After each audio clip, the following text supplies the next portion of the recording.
On episode 378 of the 40 Plus Fitness Podcast, we meet Dr. Joseph Arnold and discuss his book, American Diet Revolution. You can find the full show notes on this episode on 40plusfitnesspodcast.com/378. Have you decided you're ready to make a change? To reclaim your health and fitness? The 40 Plus Fitness Podcast is here for you. I'm your host, Alan Meisner. I'm an NSAM certified personal trainer with a specialization in corrective exercise and fitness nutrition. Let me be your coach as you find your way on your health and fitness journey. All right, let's go. I want to take a moment and extend a special invite to you to get on a free coaching call with me. This will be a free 15-minute consult. Won't cost you anything. There's no obligation. During this call, we will spend time talking about your health and wellness goals.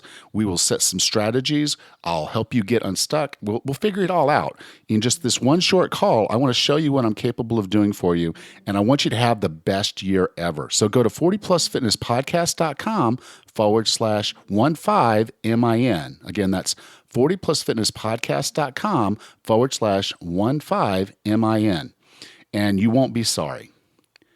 Our guest today has been in practice for over 35 years as a chiropractor, strength training coach, and nutritional counseling at his clinic, Strength for Life Health and Fitness Center. He earned his bachelor's degree from Princeton and holds a master's degree in education and a doctorate in chiropractic. His first book, Stronger After 40, a comprehensive textbook on strength training for adults, was published in 2005. This guy is super, super passionate about helping people figure out the healthcare system, or sick care system as we talk. He's an awesome guy. He's really fired up. And this book that we're going to talk about, American Diet Revolution, is kind of one of those things that just got me all fired up too. So I know you're going to enjoy this conversation. With no further ado, here's Dr. Arnold. So Dr. Arnold, welcome to 40 Plus Fitness. Hello, Alan. Thank you very much. It's my pleasure to be here today. You know, when your publicist reached out to me, American Diet Revolution, I said, okay, something new. You've taken the concept of the American Revolution and said, we have probably something even more detrimental to particularly the United States, but all Western nations actually, in the health crisis that's facing us. Well, I try to make people aware of that, Alan. I just feel I should mention that I have had a clinic for almost 40 years now called Strength for Life, in which I teach people how to exercise well, how to eat well, and if they need chiropractic care, deliver that to them as well. But I really feel that we face a real crisis, and over the years, in my experience, people are losing their fitness as they age. And that's really unfortunate. So, for instance, I'll take a patient whom I might start seeing in their 20s. And by their 30s, I can already feel on their spinal muscles that they're starting to gain body fat and lose strength. And those are two very disabling characteristics and things that I feel we have to do our best to try to avoid. Yes, I completely agree. Obviously, I do this podcast, and most of the folks that we're talking to today are going to be in their 40s, 50s, 60s, 70s, and above, and they've let some of that stuff go, and they've come to the realization, hey, we've got to fix this. But much like the American, or at the time, I guess the colonists had probably the mightiest army that had ever existed, facing them down, which seems somewhat impossible if you think about it. We've got an opponent in this war that is even probably more formidable in what you call big pharma with a PH, big pharma with an F, and the medical establishment. They are not helping us at any rate, and actually making us worse. And I do agree with you. It's a crisis because when 30 some odd percent of people are obese and nearly 75% of folks are overweight, we've fallen a long way. We certainly have. Let me give you a statistic, and I don't want to belabor statistics, but this is when I was in graduate school in exercise physiology in the late 1970s, and this is from a textbook. And it said that the average American at that time, between the ages of 25 and 55, that is 30 years, loses about 1/2 pound of muscle per year. And at the same time, the average American gains about 1.5 pounds of body fat per year in that 30-year span. So each year it says that we weigh 1 pound more, which doesn't sound like very much. But at the end of 30 years, what that means is by age 55, we have 15 pounds less muscle mass and bone mass and 45 pounds more body fat. So we weigh 30 pounds more on the scale, but in actuality, we're 60 pounds to the deficit. And those are just statistics. What's really heartbreaking is how disabling this is. And that, in effect, really, our enemy, that which is colonizing us today, is obesity. And that is what we all must try to get as much information as we can to confront that challenge and win that fight for our independence. Because if we lose our health, then we lose the freedom of good health. We just can't let that happen. Yeah. As you said, the statistics are staggering now. But here's two-thirds of Americans are either overweight or obese. Two-thirds of American adults. That's a frightening statistic. It is. And but the cool thing, the good news of this is that this is winnable, battle by battle. And so if each of us realizes that because the war is made up of several battles, and you're going to win some, you're going to lose some, but each of us can win our own battles. And in the book, you give us 5 armaments, so we kind of have some tools to start facing this battle that's in front of us. Can you go through your 5 armaments? Sure, Alan. And some of these may seem obvious and some a little less obvious. The first armament by which I postulate we can begin to achieve our independence again is what I call educating ourselves. And I'll give you a good example. Now, most of us who are 40 or older remember the food pyramid, which was published in 1992. Now, pretty much 10 or 15 years ago, that food pyramid was abandoned and is no longer in operation. However, even the Food and Drug Administration, which promulgated it originally, has abandoned it. But for the past 35 years, I have taken nutritional diaries of my patients and exercise trainees, a 1-week nutritional diet. And what I found is most people still eat as though they were following the food pyramid. Well, in other words, they're confused. And that's one reason, a major reason why I wrote American Diet Revolution, is to help people not be confused. Because one day we get information that coffee's bad. The next day, coffee's in. One day, eggs are out. The next day, they're in. So I tried to clarify that. But I don't expect people to believe just what I say. I want them to, and include myself in this, we need to educate ourselves. We need to read 21st century nutritional dietary advice and nutritional research so that we understand what we're up against when we purchase and eat foods. The second armament I call eating for well-being. And that's simply applying the information which we derive from our study of nutrition. Now, we don't have to become nutritional experts. We just have to bring ourselves up to date. We have to disabuse ourselves of the misinformation to which we were subjected for so long, almost the last 50 years of the 20th century. And for a lot of us, that's a hard thing to do. But when we begin to realize, when we read some of the books of the 21st century, many of which I recommend in American Diet Revolution, then we begin to see nutrition in a different light. And we have the ability to alter our own diets so that they foster better health and help us avoid accumulating excess body fat and, I should add, losing our muscle mass as we age. The third armament is what I call economize. And by that, I simply mean that we, in our society today, there's kind of a movement to get the best deal you can on everything we purchase.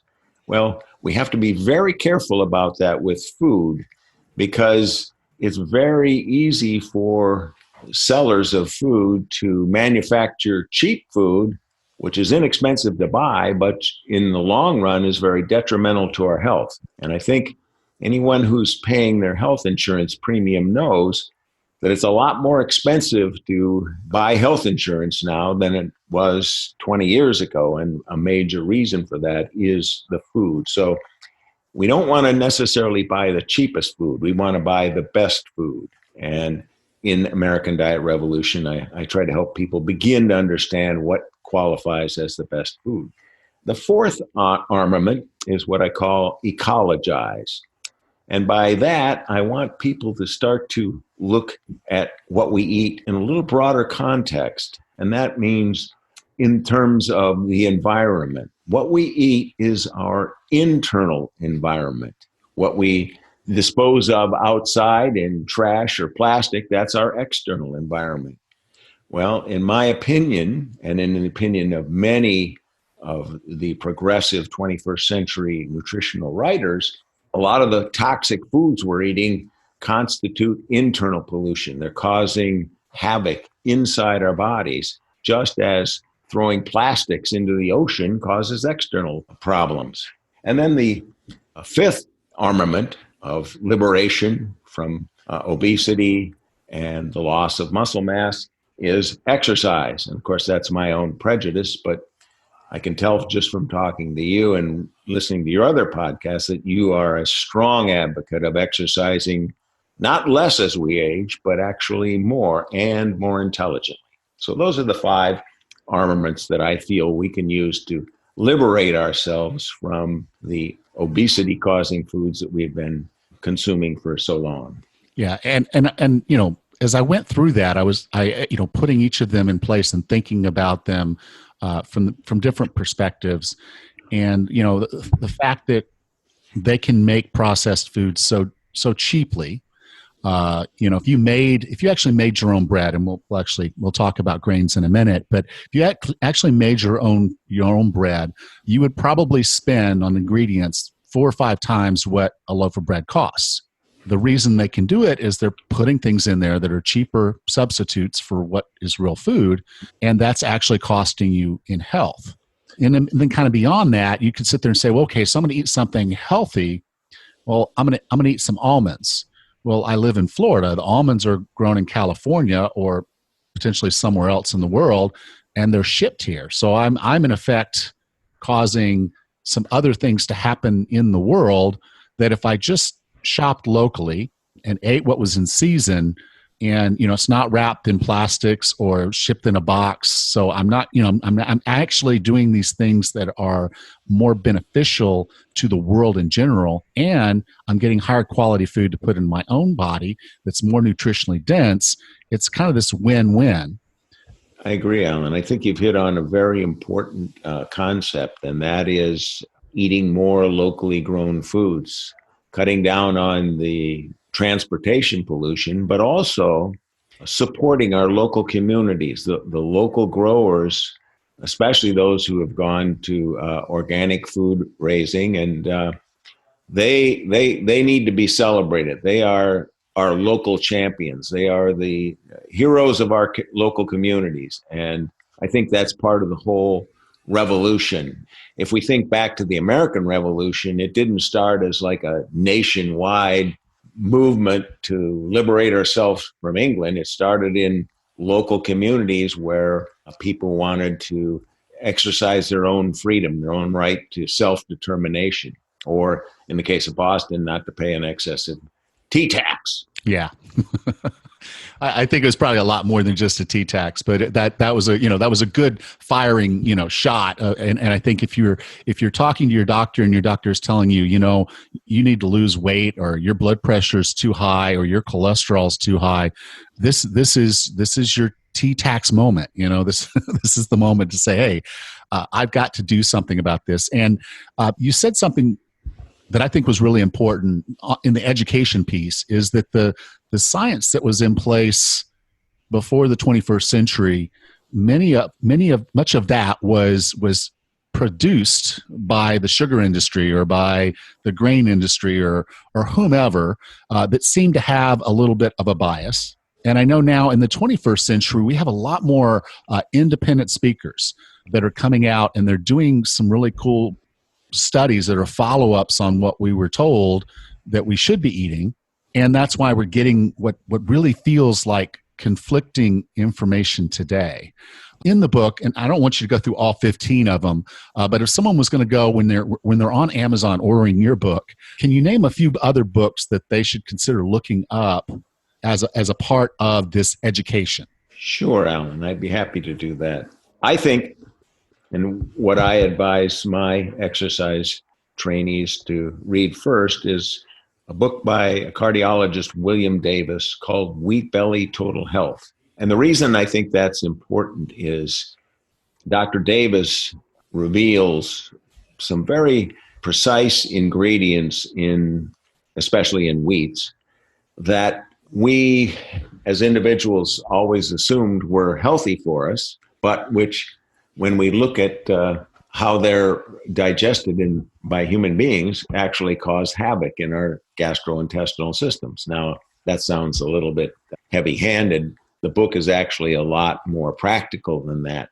But if we want to understand why foods that we eat can cause us to become obese or cause digestive problems, I think that's a good place to start. A second book that I think is very important is The Big Fat Surprise by Nina Teicholz, which was written in 2014. And the reason I think that's an important book to read is that it demonstrates that why in the 20th century there was so much confusion. Teicholz goes through in great detail all of the sources of the information to which we were subjected in the 20th century. And she demonstrates very clearly that a lot of that advice was not honest nutritional research. That was research that was bought and paid for, as you say, by the sugar industry or by the grain industry. The reason I think that's important is in the 20th century, we were what I call acceptors. We accepted the information that the U.S. Department of Agriculture gave us in 1992, the so-called pyramid. We never questioned why the Department of Agriculture, which really isn't a medical or a human physiology organization, was giving us advice on nutrition. That advice was based upon what was good for the grain industry, not what was necessarily good for us as human beings to eat. So I think that's why I think The Big Fat Surprise is an important book for us to read. And then the third one, and there are many, but the third one that I think is really important is by David Perlmutter. And actually there are two books. One's called Grain Brain, and the other is called Brain Maker. And in both of those books, he goes into the detrimental effects of grains upon our nervous system, particularly with its effects for causing dementia and Alzheimer's disease, of which David Perlmutter, who is a neurologist, his father, who was a neurosurgeon, is a victim of Alzheimer's disease. So we need to understand those things. And I think those three books really crystallize for us a lot of the information that we never thought about before. Yeah. I think it's easy for us to accept that sometimes, like the government's going to get it wrong. When they were saying, it's perfectly healthy to smoke, and they were actually giving soldiers tobacco with their rations overseas, creating a whole generation of smokers. Everybody just at that point accepted that as okay. If our government was still passing out cigarettes to soldiers, people would be in arms and saying, you can't teach an 18-year-old to just join the army to start smoking by giving them cigarettes while they're out in the field. So now we're saying, now, and some of the books you've talked about, they kind of bring to bear the fact that there were people influencing the decisions, and it really wasn't based on science. As the science came in on tobacco, they obviously have come back and told, hey, don't do this. And we're just now kind of turning around in this century and getting the information that some of these foods are just not what they need to be, or they've changed so much since maybe some of the things that we originally were eating, that they're not the same value. You have a pretty interesting quote in the book that I like. You call grains are the fossil fuels of the human diet. And we've talked a little bit about that, but could you just dive just a little deeper in why you feel that, this is the big industry bad boy in our diet? Okay. Well, first of all, approximately 50% of the calories we consume in the United States come from grains, from what I call grain-based foodstuffs: crackers, bagels, bread, chips, etc., muffins. And so they are obviously a major part of our diet. And what a lot of people think about when they're carbohydrate foods, and what they think about is, well, that's going to give me energy. And that's true. It does give us energy. However, those foods, when they, in a sense, burn inside of our bodies, when they go through the physiology of our digestive systems and produce energy, they also have a lot of residuals. And I always compare it to like a burning coal in the basement of your house. Okay, you can do that to keep your house warm in the winter.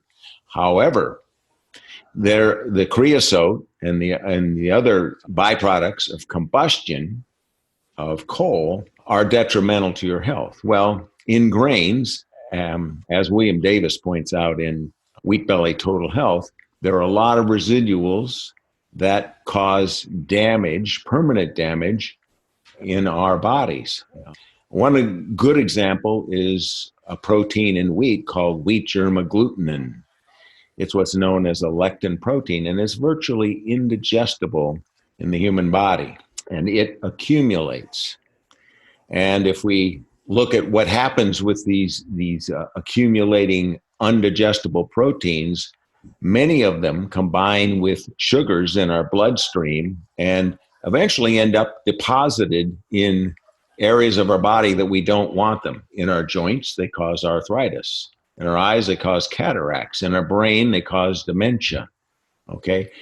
This is not my finding. This is what science shows. In fact, there is a name for these byproducts of grain consumption, and it's called AGEs, Advanced Glycation End Products. And what that means is this creosote, this abnormal protein from the incomplete digestion of grains, is accumulating in our body and diminishing our ability to function normally. Okay? And I mentioned earlier David Perlmutter's book, Brainmaker. He goes into great detail in describing what AGEs, Advanced Glycation End Products, creosote, does when it's inside of our body. I guess the sad part of this, and I'll tell this story, I used bread to gain weight when I was in high school. I was playing football and I wasn't heavy enough. And so bread was my go-to fattening fuel, if you will. I knew that bread would basically make me fat. I mean, I knew it would help me put on weight. That was kind of my thing. I knew that and milk, and I drank a lot of milk and I ate a lot of bread. But looking back at it, I actually remember symptoms that were a part of exactly what you're talking about, of what that bread was doing to me internally. I had those little skin fold thing, little skin tags all over my back. And I now know, based on some reading, that was most likely caused by the volume and amount of white bread I was eating during that period of time. And if this doesn't kind of really get you fired up, I don't know what would. But if we're ready to go to battle and we've got our armaments in mind, you give us some principles for eating well, because I think for a lot of us, that's the easiest change to make. Some of us will sit there, a bad knee or not feeling, energetic and whatnot. If we change our food, I think that starts the ball rolling on a lot of this stuff. So can you go through those principles for eating for well-being? Okay. What I'd like to do, Alan, if this is okay with you, just to simplify it, okay? There are two categories of foods which we want to consider for well-being. That is, foods that we should eliminate from our diets, and well as foods that we should add to our diets, which I call proactive eating. So first, the foods that we should eliminate. There are two things that are the most important things to eliminate from our diet because they cause obesity and inflammation. The first one is foods that raise our blood sugar. Now, what foods raise our blood sugar? Well, if many of your listeners know of the glycemic index, so that's a rating system developed in the 1980s by which they measured how much certain foods raised our blood sugar levels. Well, for instance, blood glucose, they assign the number 100. Now, the table sugar that some people have on their tables, the white sugar, that has a glycemic index of 59. So that means relative to blood glucose, white sugar will raise your blood sugar about 60% as fast as pure glucose. Now, here's a real staggering statistic. Whole organic wheat, what's the glycemic index of that? 72. Yeah. Whole organic wheat will raise your blood sugar higher, faster, and longer than table sugar. Okay. What's the glycemic index of oatmeal? 66. Okay. Oatmeal, which most people, many people eat today, their breakfast consists of oatmeal, raisins or bananas, a glass of orange juice, and a piece of toast, will raise your blood sugar higher, faster, and longer than eating white table sugar. Okay? So we know just from science, not from fact or not from the food pyramid, that eating grains is going to raise our blood sugar levels. Now, what happens when that occurs? It causes the release of the hormone insulin. Insulin, as many people know, is what's associated with diabetes, and those who lose the ability to manufacture insulin in their body become diabetic. Well, it's very clear that we need to avoid eating foods that raise our blood sugar because it causes the release of the hormone insulin, and eventually we lose our ability to manufacture insulin ourselves, or our cells become resistant to insulin. Insulin, when it's released in the blood, also has two other bad effects. It causes our two hormones. One is leptin, which is the one that tells our brain, well, I've had enough to eat. It's time to stop now. That hormone is suppressed, so we continue to eat. We had one bagel, feels like I should have another one. And then the second hormone that insulin suppresses is glucagon. And glucagon is the hormone that tells our fat cells, okay, guys, let's release some stored body fat for energy.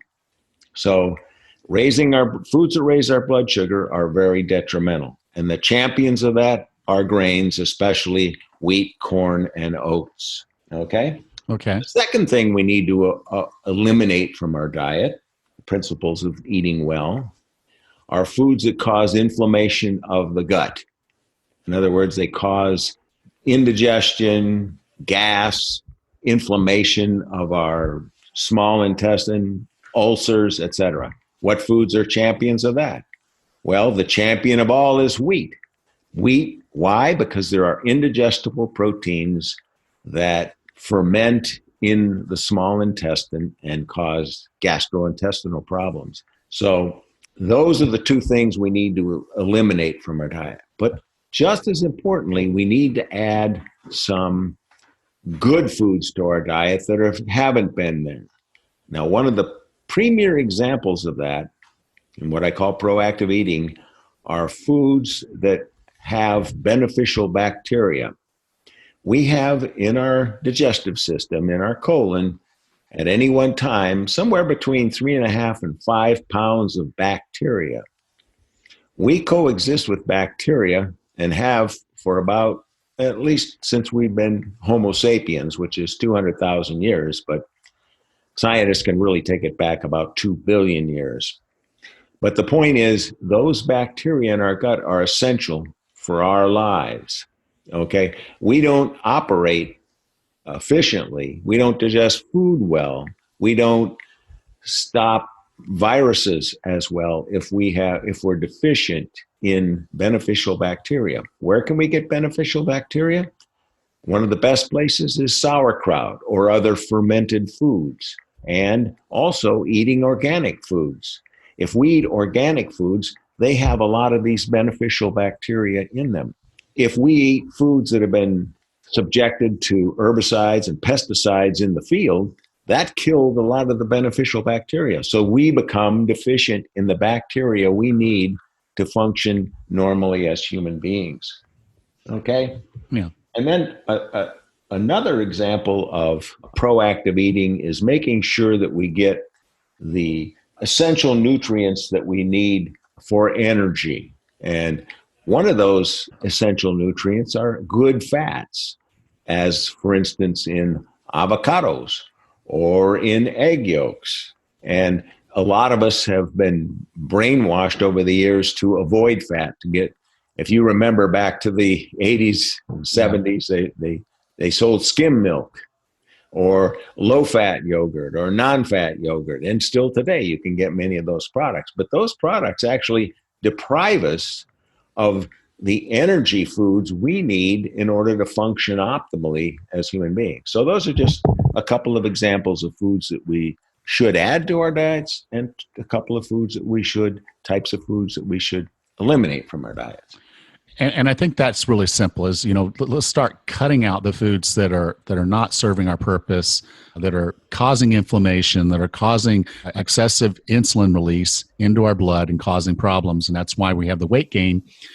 Also adding the foods that are going to give us, like you said, the good bacteria and the proper nutrition to make sure that our body has the building blocks and the energy to do what we do on a day-to-day basis.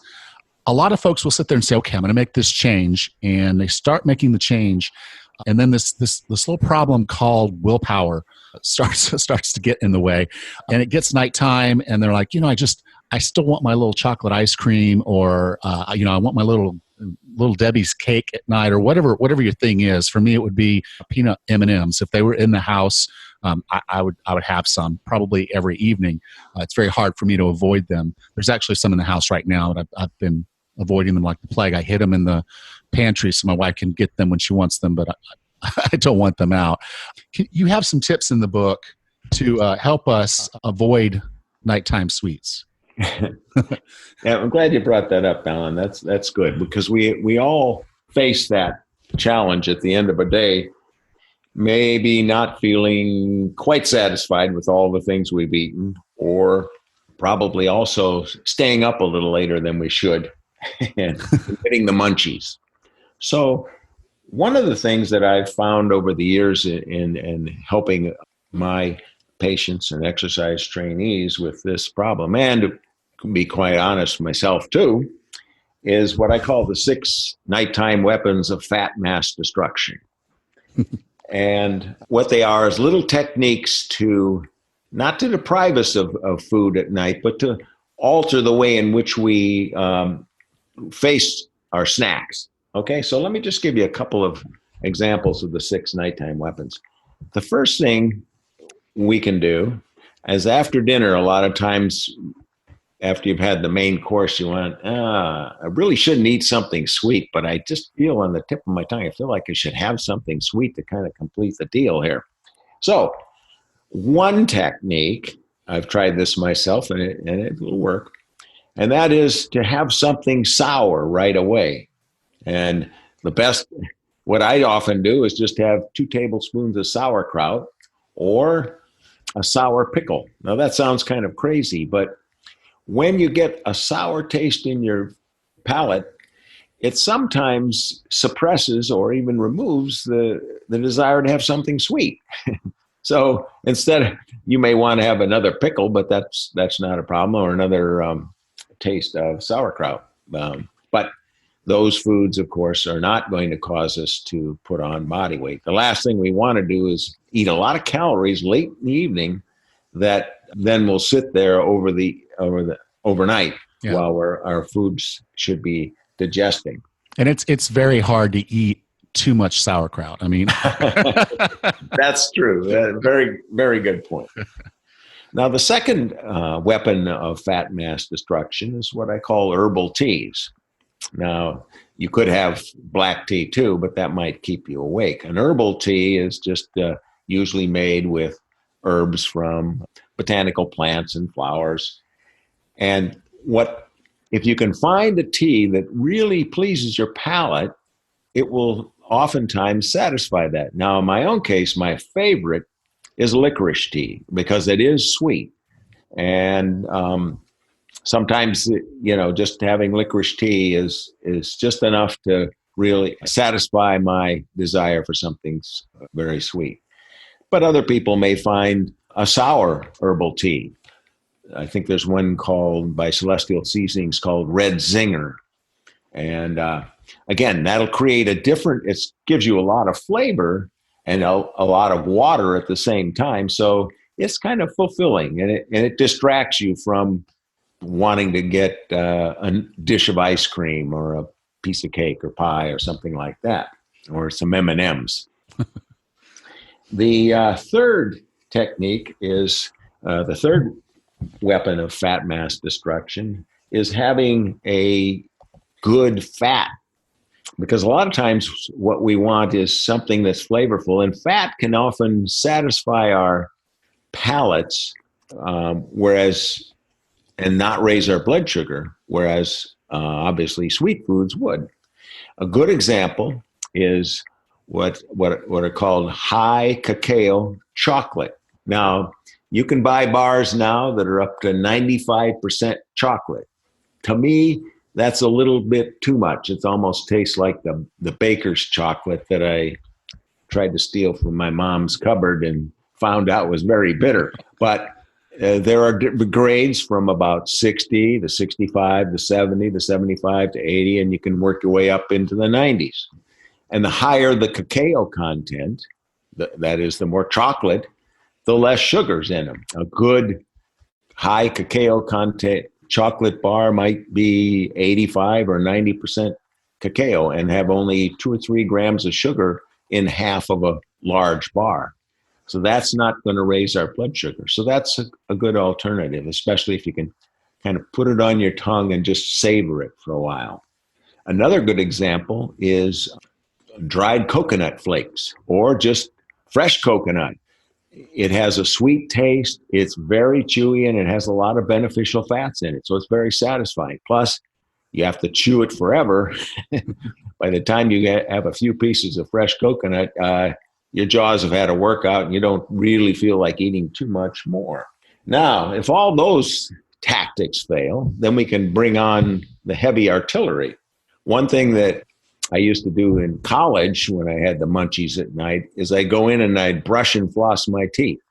And just the onerous task of brushing and flossing my teeth made me much less likely to eat something else because I didn't want to have to do it again before I went to bed. So there's kind of a disincentive in there to eat more than I should later on. Now, if all those fail, the next thing we can do in the evening is to take a stroll. Ideally, it'd be right after dinner. If we're exercising very lightly, even if we've eaten a little too much or a little bit more than we should, our blood sugar levels don't rise quite as high because we're using some of that blood sugar immediately to contract the muscles in our legs so that we can walk. So the old English tradition of a walk after dinner makes a lot of nutritional sense, and it's an important weapon. And then the sixth weapon of fat mass destruction, and that's a hard piece of advice to follow, and that is to go to bed. If we stay up too late, we're going to get hungry. We're going to eat more than we should. If we're asleep, we can't be eating things. And, I know it takes discipline, but we all probably in our modern crazy society need a little more sleep than we give ourselves. So if we go to bed a little earlier, or we don't stay up later than we should, or stay on the computer longer than we should, and we go to bed, we're less likely to eat foods that are going to raise our blood sugar and cause us to store body fat. So those are the 6 nighttime weapons of fat mass destruction. And those are great tips. Each and every one of them, you're going to find one of those that works for you most of the time, and then you can always fall back on some of the others. The walking is definitely one of my favorites because there's actually scientific studies that have shown that if you do a short walk after a meal, your blood sugar doesn't raise as much. And a lot of that has to do with, like you said, the insulin in your blood. It's also responsible for shuttling the blood sugar into the muscles in the liver. So if you're using some of that glycogen, you're signaling to your body, hey, let's put it in the muscle first, and then we can store the rest of it. But if you haven't eaten that much to raise your blood sugar that high, that short walk will do a lot to balance you out. So, Dr. Arnold, I define wellness as being the healthiest, fittest, and happiest you can be. What are 3 strategies or tactics to get and stay well? Okay. Well, we've talked about some of them.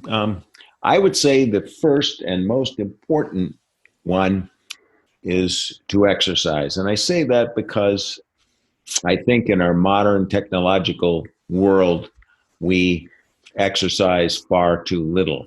Now, I talked a little bit about obesity before, but the other part of that equation, when we lose half a pound of muscle between the ages of 25 and 55 every year, a half a pound of muscle. And by the way, 40 is the midpoint in that time. So those of us who are listening because it's a 40 plus podcast, take that to heart. 40 is kind of the turning point. That's a time when we can begin to make a change for the next 60 years of our lives, hopefully. Now, exercise in general is very important, but I think the thing that, and a lot of people are aware of this now, is strength training. When we lose muscle mass as we age, the term for it is sarcopenia. Sarco means muscle, penia means small, and our muscles get smaller and weaker, and that disables us. It doesn't allow us to do the things in life that we want to do, like hike, garden, or play golf or tennis, or that we have to do, like shovel snow or rake leaves. So we need to build our strength as we age, and not just in our 40s, but our 50s, 60s, 70s, 80s, and onward. So a lot of people have gotten that message, and it's very gratifying to see so many people now doing strength training, but that's why I put it number 1. Okay, exercise. Mm-hmm. Second, and we've already talked about this, and that's eating for well-being.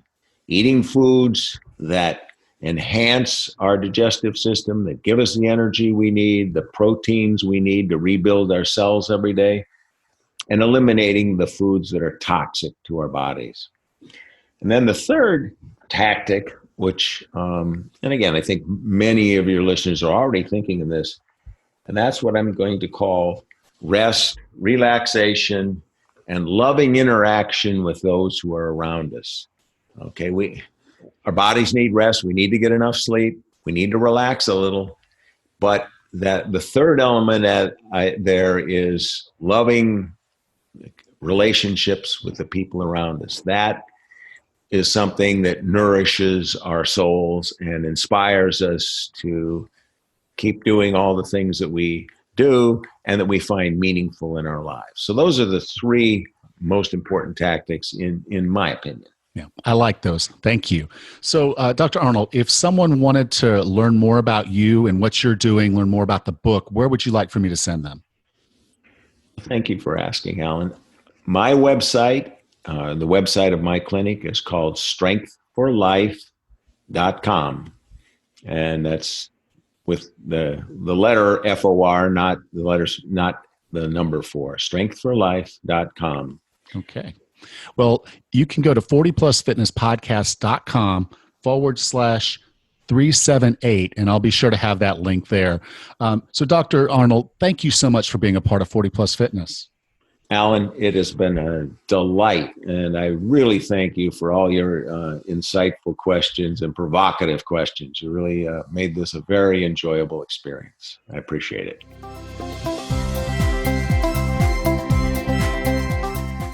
Before we get out of here, I did want to ask you for one small favor.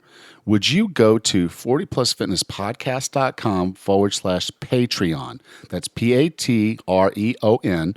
And there you'll find a page that will allow you to contribute something to the show. I want to continue to bring you this great show. This is how I'm making my livings, so to speak. And I want to make sure that I'm able to continue to bring you the best content possible.